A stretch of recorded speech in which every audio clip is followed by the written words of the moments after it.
Welcome back to RealVacantLand.com. This is Luke Smith, and I've got a property for you. This one is in Cochise County, Arizona, where you can, if you want to, you can apply for owner-builder, and what that allows you to do is build a house or build something on the property that is you don't have to get inspected. Like, you don't have to have somebody come over, look over your shoulder about the electric and the plumbing and the engineering and the foundation and all those different steps that you have to get inspected in most places around the U.S.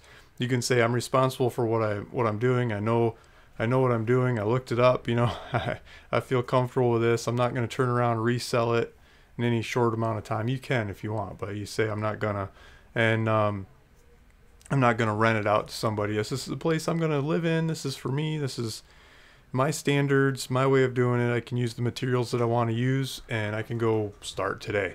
So that kind of process happens in Cochise County, Arizona. This is Cochise County. Let's dive into the website, and I'll show you this property. I'm asking $999 for 5 acres of land. That's like 330 foot by 660 foot, basically. If you're trying to figure out the shape of it, it's a classic 5 acres. It's a southwest quarter of a half of a 40 of a 40 is a quarter of a section. If that makes any sense to you, but it's 330 foot by 660 foot, roughly. It's the size of it. So there's a buy it now button on here. You can click that if you want to go for it. Title, tax, contact information. Hit next. You can use your credit card, debit card, or ACH information to pay for it. If you're using one of the big 5 banks, I think it'll approve it right away. If you're using one of the smaller banks or credit unions or something, it'll send you some micro deposits to your bank account. It'll ask you to confirm what those deposits are. Email you a link, and you can click on it, fill it out, and then you can run with it. It's faster to use credit card, debit card, but the checking information's there if you want to.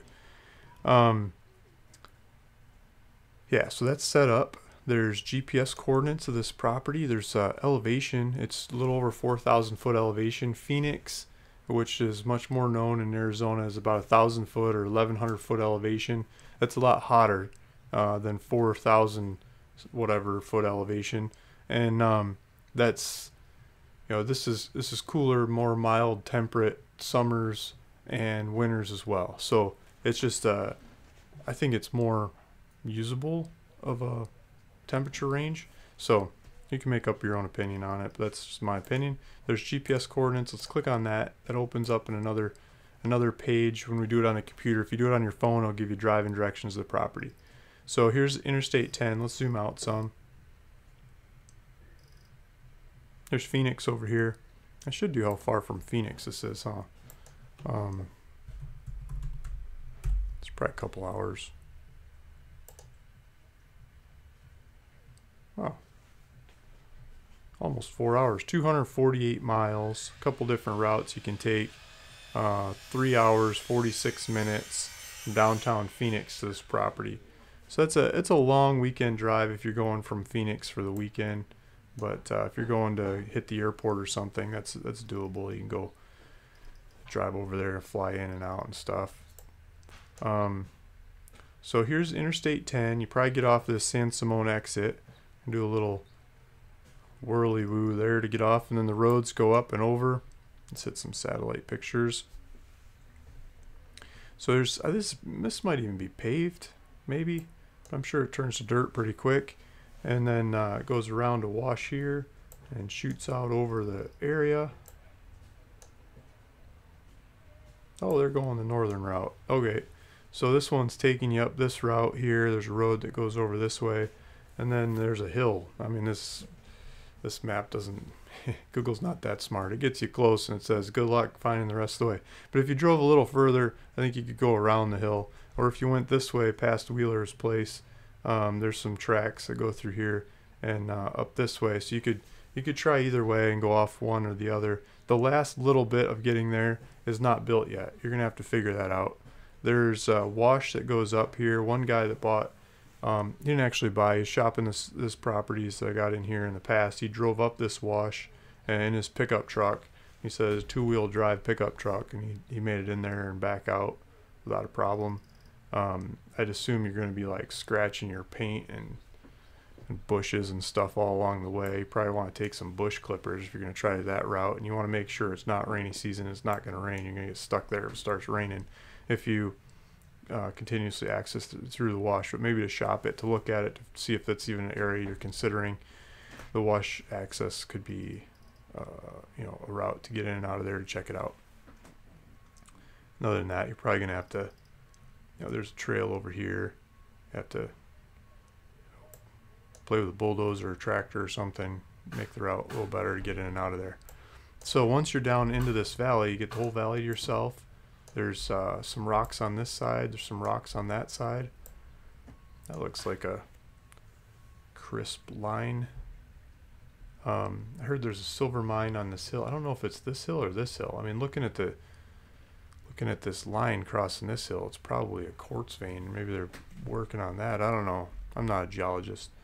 But one of these hills is supposed to have silver, antimony, old mines, not in operation anymore. And the guy that drove up into this valley, who was interested in buying the property, he was telling me it's really good gold nugget prospecting in this area with metal detector. So there's I don't know if it's a gas line or power line or something to the north, but a route that looks like that's being maintained there. It might be doesn't look like a fire break road. It looks like some kind of utility line. So whoever's running the utility line there seems to be taking care of that. That might be another way to get back into the property. Get close anyway. See where it goes. It's just so straight. It's got to be some kind of utility, right? See if it goes to a transformer or something.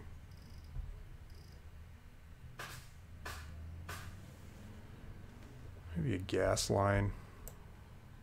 I don't see power lines coming out. Looks like it goes under the road and then does it again. So, not exactly sure.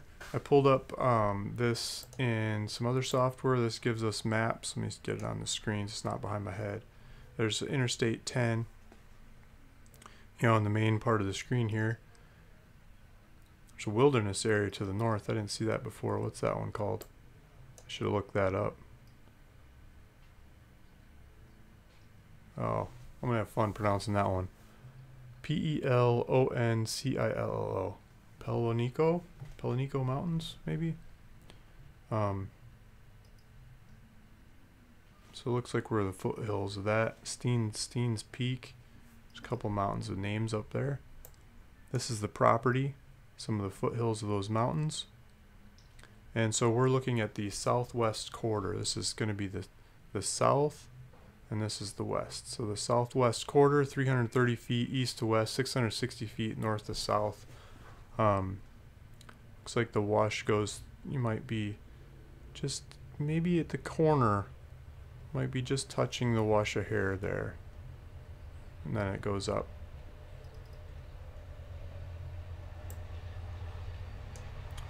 So there might be a little wash coming through this corner of the property. Maybe a little wash here. And then it looks like some good flat area. I mean, maybe this area would probably be the best. You'd have to go there and look for yourself to see where you want to go set up a homestead, if this is the right property for you. And I the high school I went to had a observatory, and they got me interested in stars. And excuse me, this just looks like a really good area to look at the stars. So I pulled up some desert star shots, and I mean, it looks like it'd just be fun to go camping out there and looking at the stars, just checking it out. You just imagine having a bonfire in your backyard and looking at these kinds of star shots without any light pollution. Like the town I'm living in now is just, they have dark sky ordinances. Like you're not supposed to make your lights shine up the trees and stuff, but there's still a lot of light. They try to downplay street lamps and things, but it's still a lot of light. Like this one has light, some city people living off in the distance when the stars up above. But if you get out in the desert and you do it right, it's just all stars from one side to the other. You don't see the light pollution off to the side. And a bunch of my friends just went to Joshua Tree last week, I think it was, for a meteor shower. Like, man, we should go visit some of these properties. Go, don't have to pay for the campground and camp next to a bunch of loud people. Property like this. I mean, we don't have the cactuses on this property, but you can totally go camp and enjoy one of these properties. This is more like it. Here's a night shot. You know, no light pollution here, just dark skies with stars all over the place. And I also pulled up some desert houses because you know, it's always interesting to see what kind of things people build in an atmosphere like this. This one looks like she needs some sunscreen or something. But these benches look like they look like they'd be easy to build, fun to build. A Joshua tree. Here's a desert house. People getting creative. Lots of cement. Double roof. Kill the heat transfer.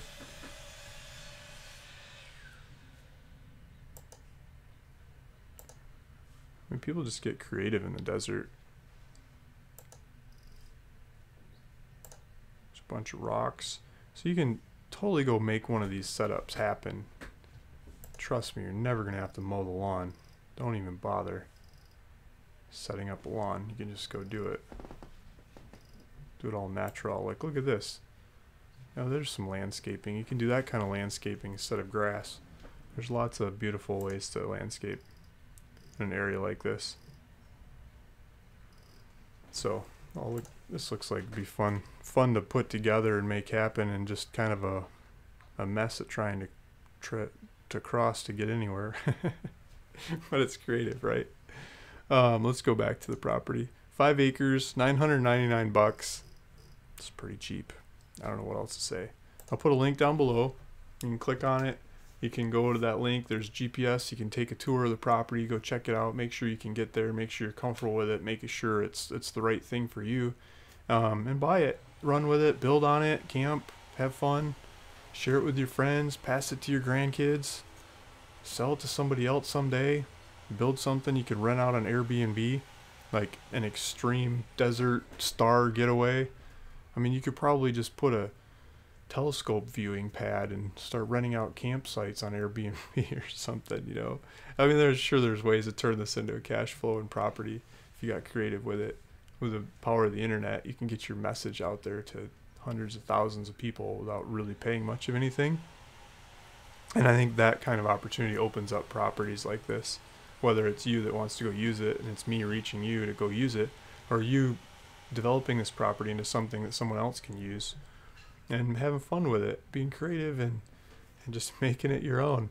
Thanks for listening. Thanks for watching. It's Luke Smith at ruralvacantland.com. If you want to see more videos like this, please subscribe. I'll keep serving up more easy, cheap properties that you can go have fun with. Thank you. Talk to you later. Bye.